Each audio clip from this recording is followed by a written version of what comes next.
3/4 of a mile or more for larger operations. So depending on the number of animal units in operation, one have to have a certain setback from, again, from adjacent dwellings. And the purpose of that setback is to try to mitigate some of the effects of that livestock operation. You know, that's the purpose of the setback, and it's an inexact science. We, took some of the best information we had at that time, and I think our setbacks are wider than some counties are. So that's one of the requirements. Is an operation, depending on the size of the operation and number of animal units, there has to be a setback from occupied dwellings, from the neighbors. And we went through a public hearing process when we adopted those regulations, and that was that was accepted as procedure. The other thing we need is a Department of Environmental Quality permit, which essentially is a water quality permit. That's the main thing state DEQ considers is water quality. So you need DEQ permit also for an operation to be approved. And the other thing that's happened since we had adopted our plan was that the county has also been designated through application. Jefferson County is considered livestock friendly. That's from a statute that the legislature passed, in 2004 or 5, somewhere in there, a livestock friendly statute, whereby counties can go through an application process and be designated livestock friendly. There's a certificate on the wall downstairs in the commissioner's room. Maybe you've seen highway signs that say livestock friendly. But then there was also, in that Livestock Friendly Act, there's some procedure in there that affects zoning permits. And I think that, that procedure says, well, an applicant can come in and ask the county, well, what do I need to do by, propose a certain size facility, a certain location, what do I need to do to get that permit approved? The county comes back and says in writing, you need to do A, B, and C, which is meet the set, could meet the setback, get the DEQ permit, and whatever else you might require. So, but the county part of the livestock friendly, the thinking there is also our county is trying to signal to livestock operators that we want them in our county. That was the commissioner's intent when we adopted that. This board didn't have a whole lot to do with that process, but some volunteers filled out the application, and the commissioners. Commissioners approved that, and I went through the state application with the State Department of Agriculture, and I think even the governor, wasn't the governor here for the signing? I think there was a ceremony with the governor, that called this county livestock friendly. So these livestock applications have kind of come to us by, almost by invitation. We've invited applicants, to come and, construct these facilities in our county, if they meet our zoning requirements. So that's part of our task here tonight, is to review this application and see if it meets our requirements. And that's, then we'll forward that on to the county commissioners.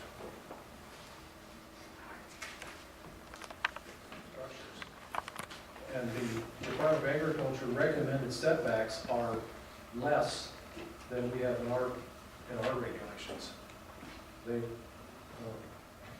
left ours as they are, and we approved livestock friendly with the wider setback, So yeah, it is a point that we're livestock friendly, but we have wider setbacks than the state recommended, and we probably have wider setbacks than some other counties that are called livestock friendly, as far as the distance that the livestock facility needs to be from adjacent residents.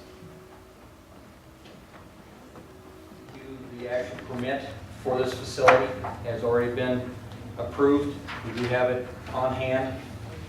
We also have the survey record of the land site and the buildings.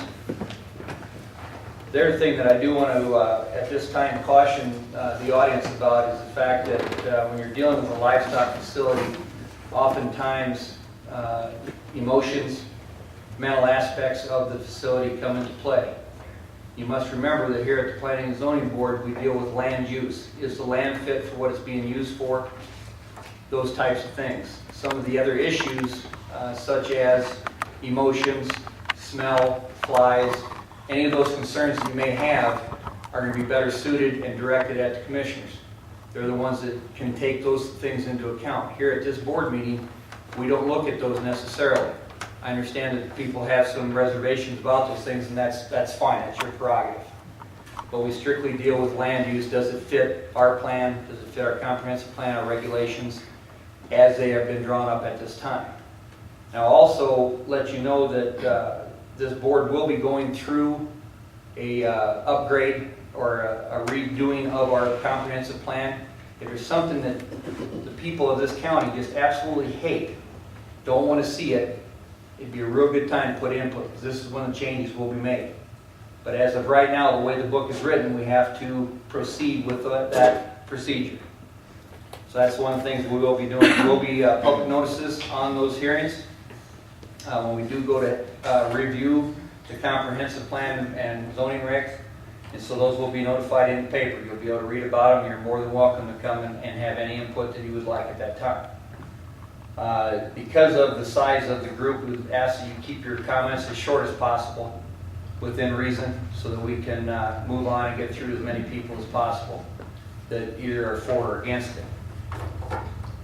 But at this time, we will go ahead and open up the public portion of permitted special use file number 03012 for the purpose of constructing a livestock facility size A for swine confinement in the agricultural district.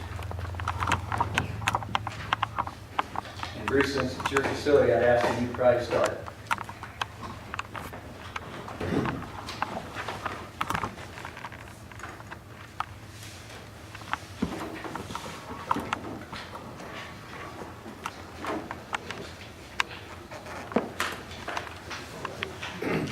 First of all, good evening. Livingston Enterprises, Inc., LEI, is an expanding and prosperous swine producing company. My family and employees are proud of the contributions that we make to Jefferson County and Fairbury. Jefferson County, Nebraska was designated as a livestock-friendly county in June of 2009. Currently, LEI is the largest contributor to Jefferson County's tax base. LEI pays over $200,000 per year and also employs 65 to 70 employees. LEI is in the process of expanding its swine operation. At this time, LEI is in the process of obtaining zoning approval to construct a 9,000 head swine nursery facility. This facility will consist of one building that will be 244 foot by 119 foot.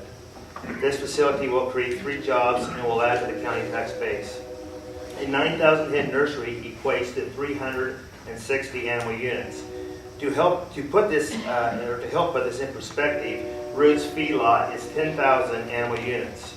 Based on animal units, this 9,000 head nursery site would be 3.6% the size of Roots. This nursery facility will house pigs from an average of 8 pounds to 50 pounds. The effluent system will include a 2-foot concrete pit under the building and a 125 by 125 by 9 concrete storage pit. All joints in the effluent system will be sealed during construction. The effluent will be spread 1 or 2 times a year on ground that is near the facility. The effluent will be applied with a dragline system and injected into the soil.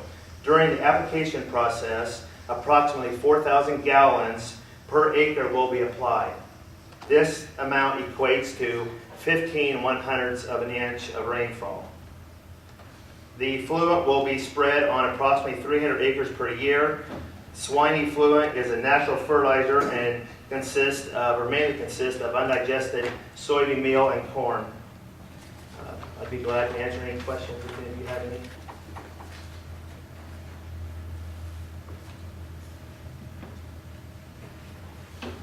And also in your guys' packet, there's another facility that just had built here last fall, finished up here, and we started populating it the first year, and it's the Hillside facility. That's a 4,800 head site, and the proposed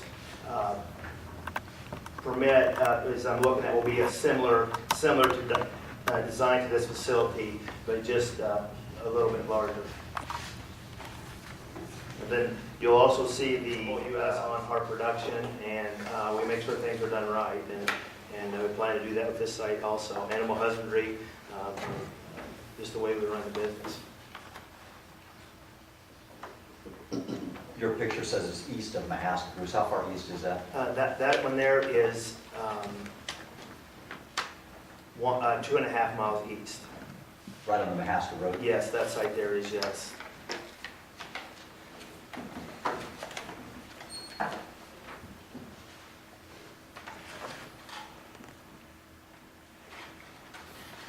Bruce, after they reach 50 pounds, they be moved to just another facility, or you sell them at that size, or what are you doing?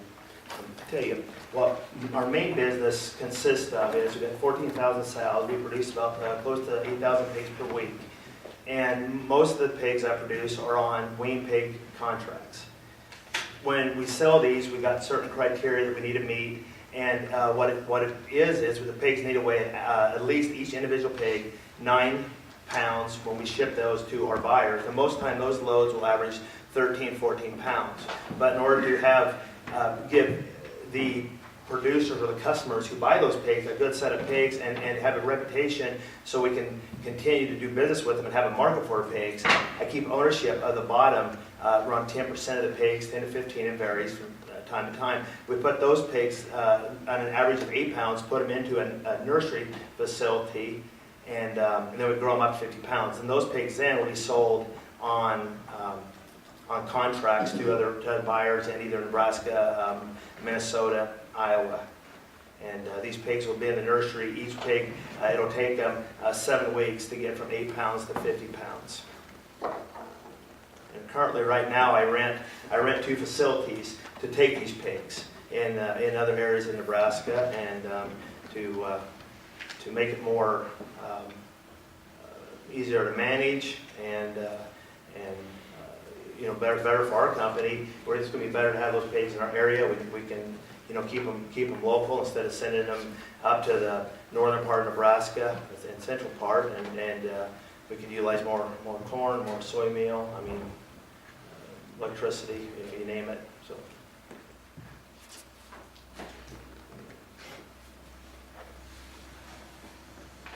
So Bruce, let's just talk this through just for information on the numbers. Your number 9,000, I understand that 9,000 small pigs. And according to our Reg 9, the pigs of these size are 0.04 animal units.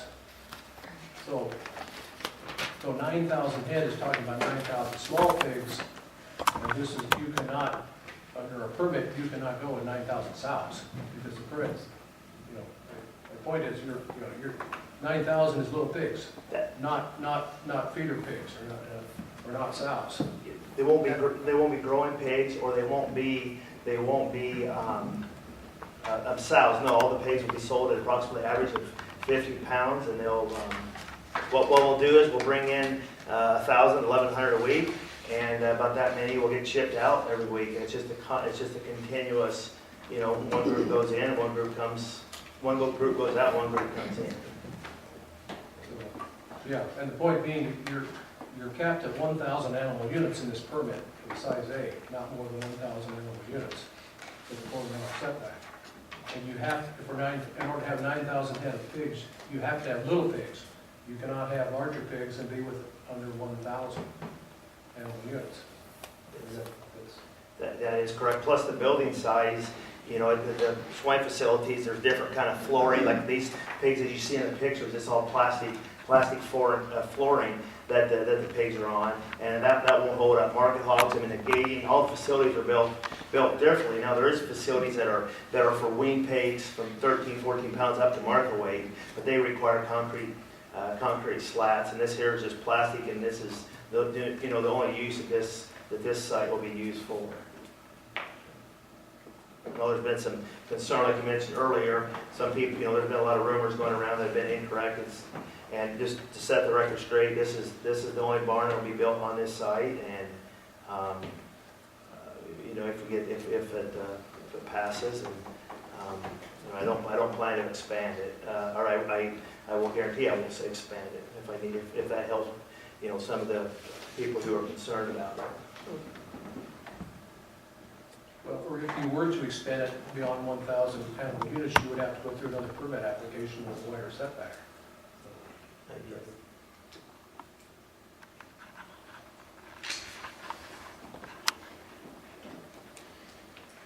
The hog farm that is just, would be 1 mile to the east of this facility.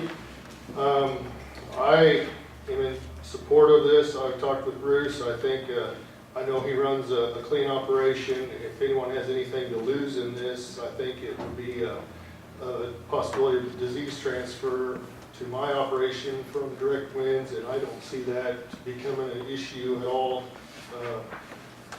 As clean as Bruce runs his facilities that I've always seen, I don't see that as an issue. I also worked on getting our county livestock friendly. It's something that I believe that's what rural Nebraska is about, is adding value to our grain that we're raising and not just putting it onto railroad tracks and sending it on down the road. I've heard through some issues that Rock Creek Station, the camping will be affected by this new facility. I'm 1 mile closer to Rock Creek Station. I've never heard of an issue with anyone at Rock Creek Station having a spell when I have applied the manure from my facility. As Bruce stated, it is 360 animal units. My facility, when we are full, we equal to about 300 to 310 animal units. So just to put that in perspective, I've also heard this place called a mega farm. 3 employees to me does not justify being called a mega farm. I think that's a little false statement also. Just some of my thoughts. This is a level A, but level A is from 301 to 1,000, and at 360 it's on the low end of even the level A, so I don't see this being of any issue, and I'm in full support of that. In compliance with our livestock friendly of our county, I think this is a very good deal for our county. Thank you. Thanks, Brian. Yeah, I live 2 miles, which would be right downwind from the proposed mega farm. I'll use that term because 9,000 hogs is a lot of hogs. Now, you're concerned with, excuse me,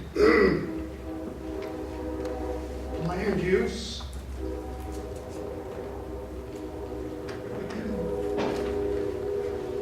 How can this be a justifiable land use to put this size of a farm in the midst of 30 houses that are not farmers? You take a look at your maps, with a 2 mile radius, there's 30 people that live that are not farmers.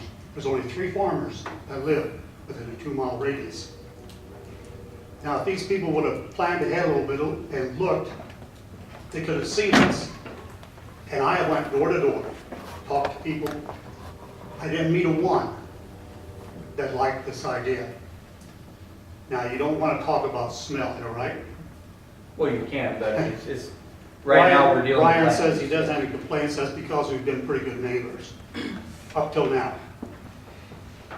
But if his and this one together, where I'm downwind from them, it will be, they'll curl your nose hairs. I'm not kidding. I could call you out and you could stand there and try to take it. Now, we are concerned about not just the health issue of having this on a well-traveled road, because my wife has asthma. Something like this can set her off. I don't say it will, it can. And other people that have problems. This road we travel on, you know, the PWF is a very fragile road. The county commissioners, I thought they might be here tonight, they've had trouble with this for years and years, and they don't know what to do with it. I see by the paper where they're going to attempt to do something, but they don't know what. Now, if this goes through, will Livingston Enterprises and Weiss Farms, will they contribute to the upkeep of this road? Because he just said there'll be trucks going in and out, or trailers in and out all the time. So there's always going to be a traffic problem. There's always going to be a problem with this road. Third thing we want to look at is house valuation. Immediately when you put a hog operation into more of a residential setting, the price of those houses go down. They don't go up, ever. I talked to two assessors. They said they've never seen a case where a house increased in value unless something was done to it. I talked to the governor's office, this keep livestock friendly county, and they made it very clear that is not to tread upon being friendly to human beings. In other words, you can't put livestock ahead of human beings when you're trying to put something in. So if nobody wants it out there, now, my question is why, if Livingston's and Wisey's that want the manure, why didn't they put it north of Jansen? You know, that'd be a perfect place for it. Well, you can figure out the answer to that pretty easy. And then, I don't know if this guy's going to speak or not, but he's been pretty well beat down. There's a guy that lives right on that half section. He raises alpacas. He doesn't own the land, so he has no say whatsoever. He was not even notified of the meeting or anything. Alpacas and hogs do not get along. Hogs carry diseases, even though it doesn't affect the hogs, they carry the diseases to the alpacas. If this goes in, that's writing a death sentence for his alpaca operation. He's got some dandy ones too down there. They're very, very pretty. I told him I'd say something, he might want to say something too, I don't know. I hope, I have nothing against Livingston's and Wisey's, but take it someplace else where there's not 30 homes that are going to be affected by this. We would applaud them if they would. They are a valuable, non-traditional livestock. We show them, we sell their fiber, their fleece, which is turned into garments and other products. And so we're concerned with the effects they might have on them, as well as, you know, our property value. There are quite a few diseases, including cryptosporidium, different parasites, different worms, so to speak, that can affect alpacas, that can be transmitted. Most of them are not airborne, but from feces, water, birds, bats, flies, but when it's so close to us, it is the land use where we're so close that it's particularly right there. That kind of concerns me. Granted, this is all potential, not saying it's going to happen, but I do think that it could potentially pose a risk to our livestock and what we're doing at our farm. Viruses, different types of worms can be carried, as Mindy was indicating, from the hog farms to the alpacas. And they can be carried via rodents, via bats, birds, as well as certainly during the summertime, and more so with flies and mosquitoes. All of those are issues. And once the alpacas are infested, then they can certainly infect other alpacas and/or other animals. These are all things that we have to look at and control and figure out within a short distance of a hog farm, how can we ensure with the vets that we're not going to have these issues, or how many other antibiotics do we have to have all the time with vaccinations in order so that they're not going to come down sick, and or if they are, how are we going to recognize it? Because it is going to be different than what we would normally see with just alpacas by themselves. But those are